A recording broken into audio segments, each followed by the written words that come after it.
Sehingga kalau tadi dikatakan bahwa ketika manusia dalam keadaan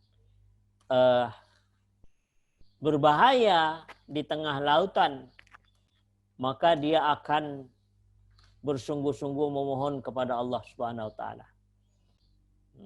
Akan tetapi ketika bencana itu dicabut oleh Allah Subhanahu wa taala, maka orang itu kembali lagi kepada kondisi yang normal, yaitu lalai kepada Allah Subhanahu wa taala.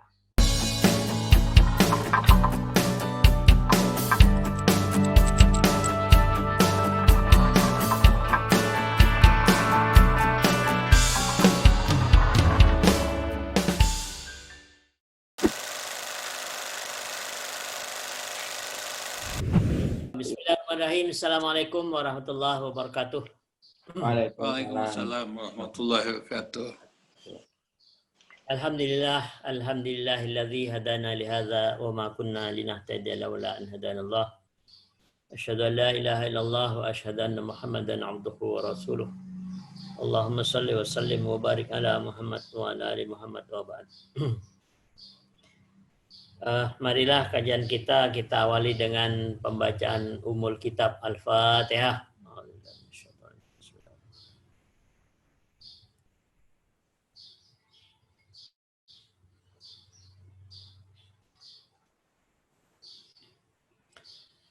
Baik, bismillahirrahmanirrahim. Mari kita buka di surat Al-Isra, surat yang ke-17, mulai ayat yang ke-66.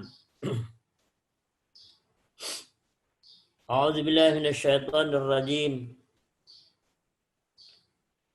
Rabbukumul ladzi yusji lakumul fulka fil bahri litabtaghu min fadlihi innahu kana bikum rahima.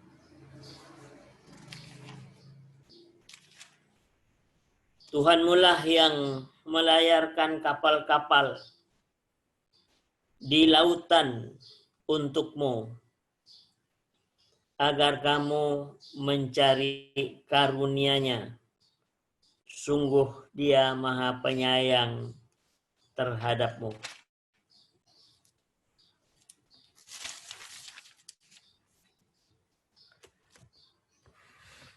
Wa idza massakumudz dzurru fil bahri dhalla man tad'una illa iyyahu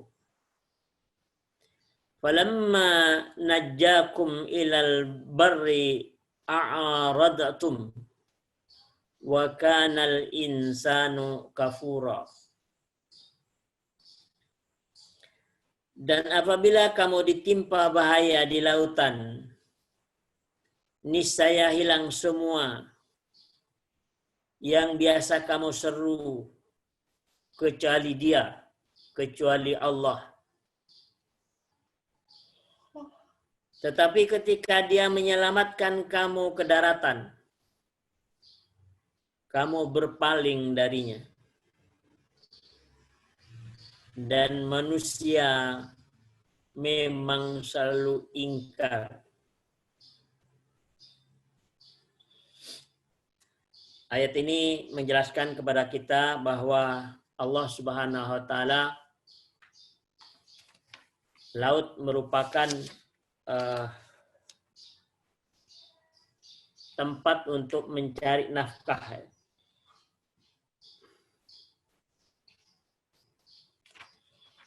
Kemudian di sini Allah Subhanahu wa taala memberikan satu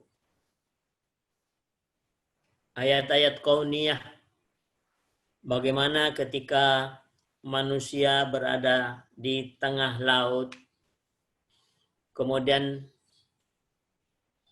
ditimpa dengan badai yang sangat menakutkan. Maka pada saat itu manusia akan menyeru, memohon kepada Allah Subhanahu wa taala. Memohon betul-betul perasaannya itu sangat dekat dekat dengan Allah Subhanahu wa taala. Dan pada saat itulah sesungguhnya kehusyuan itu mencapai satu tingkatan yang tertinggi. Ketika manusia menghadapi bencana atau bahaya.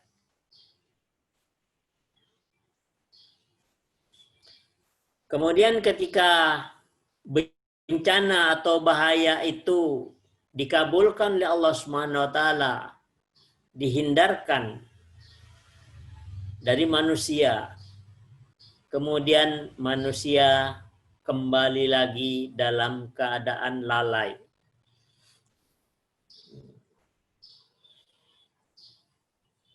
Sehingga kalau menurut pandangan Allah Subhanahu wa taala, maka manusia akan lebih dekat kepada Allah manakala manusia itu menghadapi satu situasi dan kondisi yang sangat menakutkan. Ketika dalam keadaan normal, kemudian manusia kembali lalai, bahkan tidak bersyukur kepada Allah Subhanahu wa taala. Afa amintum ay yakhasifa bikum janibal barri aw yursila alaikum hasiba summa la tajidu lakum wakila. Maka apakah kamu merasa aman bahwa dia tidak akan membenamkan sebagian daratan bersama kamu? Atau dia meniupkan angin keras yang membawa batu-batu kecil. Dan kamu tidak akan mendapat seorang pelindung pun. Jadi ketika berada di daratan dalam kondisi aman, maka manusia banyak melupakan Allah Subhanahu wa taala. Berbeda ketika manusia berada di lautan menghadapi satu bencana badai yang sangat menakutkan, maka jiwa manusia berada pada kondisi yang sangat dekat dengan Allah Subhanahu wa taala. Ketika kembali ke darat, kemudian perasaan meminta kepada Allah sudah tidak ada lagi. Jadi karena merasa aman berada di daratan.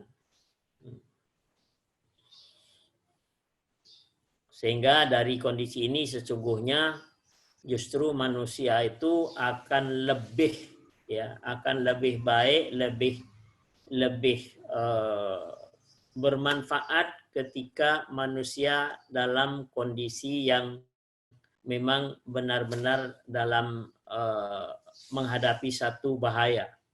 Karena di sanalah sesungguhnya jiwa manusia berada pada kondisi yang sangat dekat dengan Allah Subhanahu wa taala.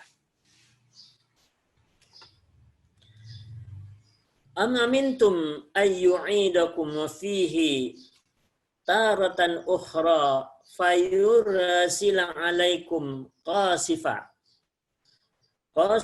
minar rihi fayughriqakum bima kafartum summa la tajidu lakum alaina bihi tabi'a.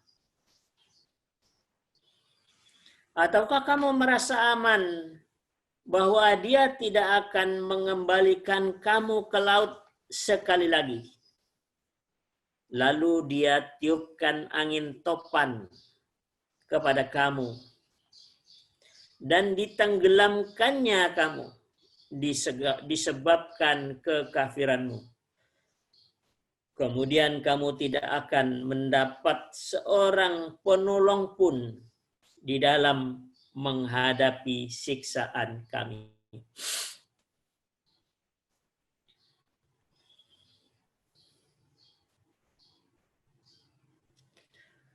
Walaqad karramna bani Adam wa hamalnahum fil barri wal bahri wa razaqnahum minat tayyibati wa faddalnahum ala katsirin mimma khalaqna tafdila. Dan sungguh kami telah memuliakan anak cucu Adam, dan kami angkut mereka di darat dan di laut, dan kami beri mereka rezeki dari yang baik-baik, dan kami lebihkan mereka di atas banyak makhluk yang kami ciptakan dengan kelebihan yang sempurna. Jadi di sini tujuan Allah Subhanahu wa taala menyempurnakan manusia melebihi dari makhluk yang lain. Jadi manusia dikasih jiwa, dikasih ruh. Terus kemudian penciptaan jiwa tadi, nafs itu disempurnakan oleh Allah Subhanahu wa taala. Diberikan rezeki, diberikan satu fasilitas yang lengkap oleh Allah, diberi mata, kasih telinga, tangan, kaki yang sempurna dibandingkan dengan makhluk yang lain. Tujuan Allah, wa ma khalaqtul jinna wal insa illa liya'budun. Jadi tujuan Allah menciptakan jin dan manusia adalah untuk menyembah Allah Subhanahu wa taala. Jadi tujuan penciptaan Allah adalah untuk menghambakan diri, menyembah kepada Allah, mengenal kepada Allah. Namun demikian, manusia akan mengenal Allah, manusia akan mendekatkan diri kepada Allah pada saat berbahaya saja. Jadi ketika menghadapi kesulitan baru datang kepada Allah Subhanahu wa taala. Ketika dalam kondisi sehat, tidak ada permasalahan, maka melupakan Allah yang memberikan banyak nikmat kepada kita. Maka inilah sesungguhnya manusia dikatakan bahwa tidak pandai berterima kasih kepada Allah Subhanahu wa taala. Maka sesungguhnya di sini manusia itu dibagi menjadi 3 bagian. Manusia dibagi menjadi 3 bagian. Mari kita lihat di dalam surah 35 ayat 32. Kemudian kitab itu kami wariskan kepada orang-orang yang kami pilih di antara hamba-hamba kami. Lalu di antara mereka ada yang menzolimi diri sendiri, ada yang pertengahan, dan ada pula yang lebih dahulu berbuat kebaikan dengan izin Allah. Yang demikian itu adalah karunia yang besar. Ya. Jadi Allah Subhanahu wa taala menyatakan di sini summa awrasnal kitab.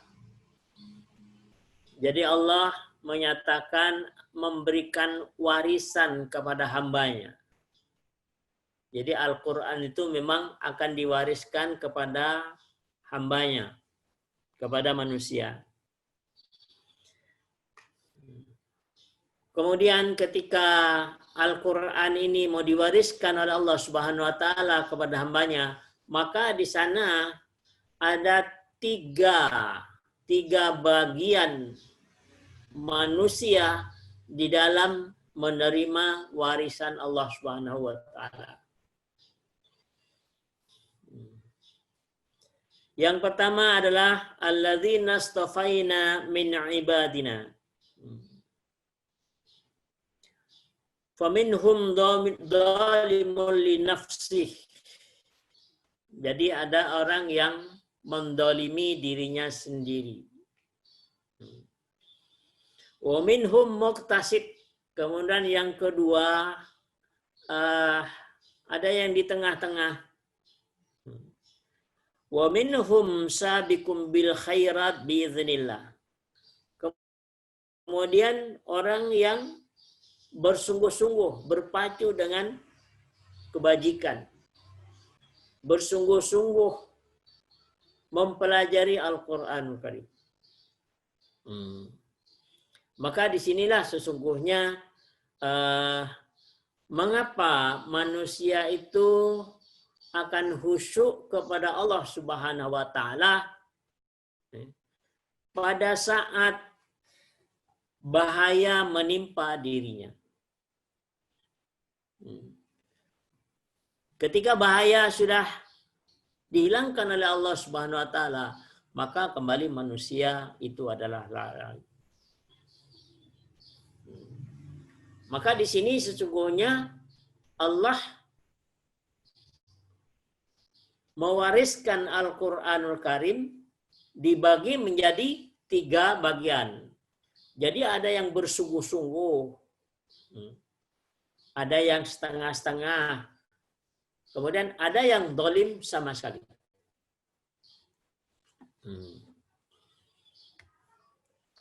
Jadi kalau tadi dikatakan bahwa ketika manusia ditimpa bahaya, kemudian biar sungguh-sungguh cari Allah, mohon pertolongan kepada Allah. Maka sesungguhnya bisa jadi orang ini berada di pertengahan. Jadi tidak sungguh-sungguh ya bagaimana mempelajari warisan Allah Subhanahu wa taala berupa Al-Qur'an Karim. Sementara kalau yang mendolimi dirinya sendiri artinya sudah tidak perlu lagi. Nah, tidak perlu Al-Qur'an, tidak perlu Allah. Karena untuk mengenal Allah, ma'rifatullah, mengenal Allah, maka harus kenali Allah dengan apa yang difirmankan oleh Allah Subhanahu wa taala yang berupa Al-Qur'anul Karim.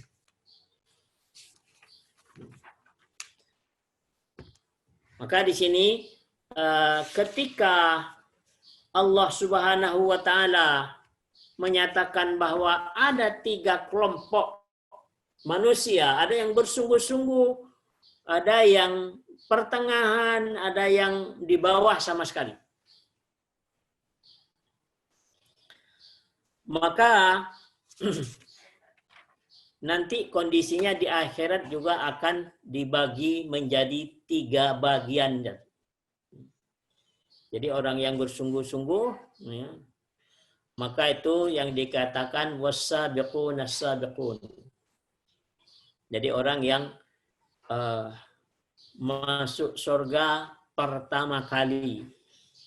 Was-sabiqun as-sabiqun. Jadi orang yang bersungguh-sungguh tadi kepada Al-Qur'anul Karim, maka dia masuk surganya awal ya, pertama kali. Bahkan yang awal itu juga ada yang masuk surga tanpa dihisap. Tanpa dihisap. Jadi tanpa ditanya. Itu adalah kelompok yang pertama masuk surga. Artinya kelompok pertama yang masuk surga tadi adalah kelompok orang-orang yang bersungguh-sungguh mencari tahu Al-Qur'anul Karim dan memberitahukan tentang Al-Qur'anul Karim. Jadi orang-orang yang bersungguh-sungguh menggali Al-Qur'an ini bahkan dikatakan oleh Allah Subhanahu wa taala, Allah Subhanahu wa taala mempunyai hamba yang paling dicintai. Ya. Jadi Allah mempunyai hamba, mempunyai manusia yang paling dicintai oleh Allah Subhanahu wa taala. Kemudian para sahabat bertanya, siapakah itu ya Rasulullah? Nah, mereka adalah ahlul Quran. Orang yang ahli Al-Quran, keluarga Al-Quran. Siapakah orang yang ahli Al-Quran itu? Maka Nabi menyatakan juga ahlullah, ahlinya Allah, keluarganya Allah, keluarga Allah. Wa khassatuhu, dan orang khususnya Allah. Jadi kelompok inilah yang pertama kali akan dimuliakan oleh Allah Subhanahu wa taala. Masuk pertama kali masuk surga. Wasabiqun as-sabiqun.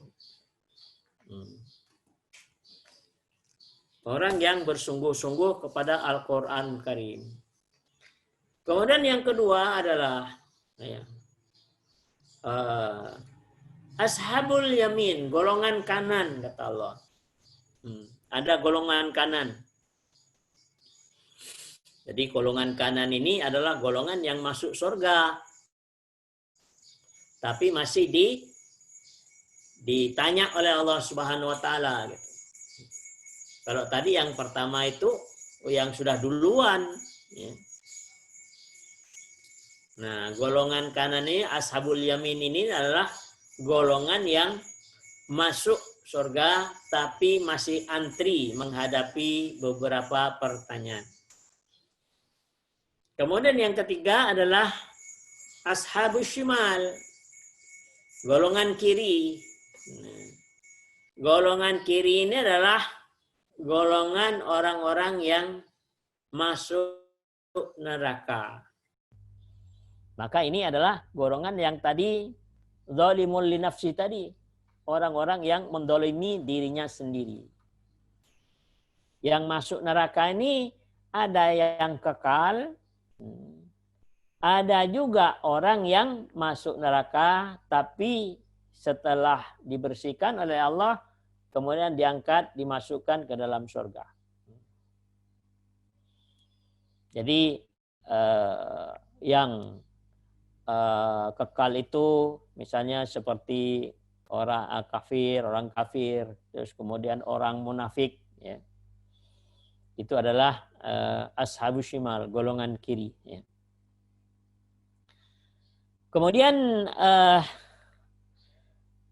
apa yang sesungguhnya Allah berikan kepada orang yang bersungguh-sungguh, ya.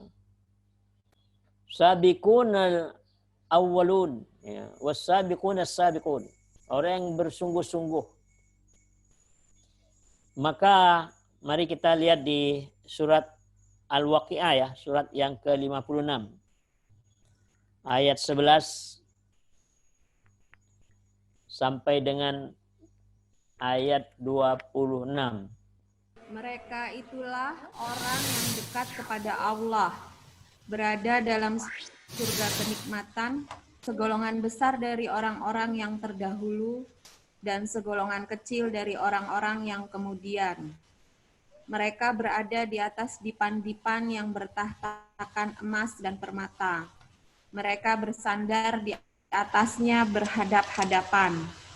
Mereka dikelilingi oleh anak-anak muda yang tetap muda dengan membawa gelas, cerek, dan sloki berisi minuman yang diambil dari air yang mengalir. Mereka tidak pening karenanya dan tidak pula mabuk. Dan buah-buahan apapun yang mereka pilih dan daging burung apapun yang mereka inginkan, dan ada bidadari-bidadari yang bermata indah laksana mutiara yang tersimpan baik sebagai balasan atas apa yang mereka kerjakan. Di sana mereka tidak mendengar percakapan yang sia-sia maupun yang menimbulkan dosa, tetapi mereka mendengar ucapan salam. Ya, itu adalah hadiah dari Allah yang akan diberikan bagi orang yang bersungguh-sungguh tadi. Jadi was-sabiqun as-sabiqun. Kemudian yang kedua adalah golongan kanan. Ya. Maka golongan kanan itu mari kita lihat di surat surat yang sama ayat 27 sampai 40. Dan golongan kanan, alangkah mulianya golongan kanan itu. Mereka berada di antara pohon bidara yang tidak berduri dan pohon pisang yang bersusun-susun buahnya dan naungan yang terbentang luas dan air yang mengalir terus-menerus dan buah-buahan yang banyak yang tidak berhenti berbuah dan tidak terlarang mengambilnya dan kasur-kasur yang tebal lagi empuk. Kami menciptakan mereka bidadari-bidadari itu secara langsung. Lalu kami jadikan mereka perawan-perawan yang penuh cinta dan sebaya umurnya untuk golongan kanan. Segolongan besar dari orang-orang yang terdahulu dan segolongan besar pula dari orang yang kemudian. Iya, itu adalah golongan kanan. Ya. Jadi yang awal, yang pertama, golongan yang pertama yang masuk surga dan golongan kanan ini sama-sama dua-duanya masuk surga. Wasabiqun asabiqun, dan golongan kanan sama-sama masuk surga. Tetapi mari kita lihat golongan kiri pada ayat yang sama, ayat 41 sampai 56. Dan golongan kiri, alangkah sengsaranya golongan kiri itu. Mereka dalam siksaan angin yang sangat panas dan air yang mendidih dan naungan asap yang hitam, tidak sejuk dan tidak menyenangkan. Sesungguhnya mereka sebelum itu dahulu hidup bermewah-mewah dan mereka terus-menerus mengerjakan dosa yang besar. Dan mereka berkata, apabila kami sudah mati menjadi tanah dan tulang belulang, apakah kami benar-benar akan dibangkitkan kembali? Apakah nenek moyang kami yang terdahulu dibangkitkan pula? Katakanlah, ya, sesungguhnya orang-orang yang terdahulu dan yang kemudian pasti semua akan dikumpulkan pada waktu tertentu pada hari yang sudah dimaklumi. Sampai ayat berapa, Pak? Kemudian sesungguhnya kamu, wahai orang-orang yang sesat lagi mendustakan, pasti akan memakan pohon zakum, maka akan penuh perutmu dengannya. Setelah itu kamu akan meminum air yang sangat panas, maka kamu minum seperti unta yang sangat haus minum. Itulah hidangan untuk mereka pada hari pembalasan. Iya. Itu adalah golongan kiri, ya.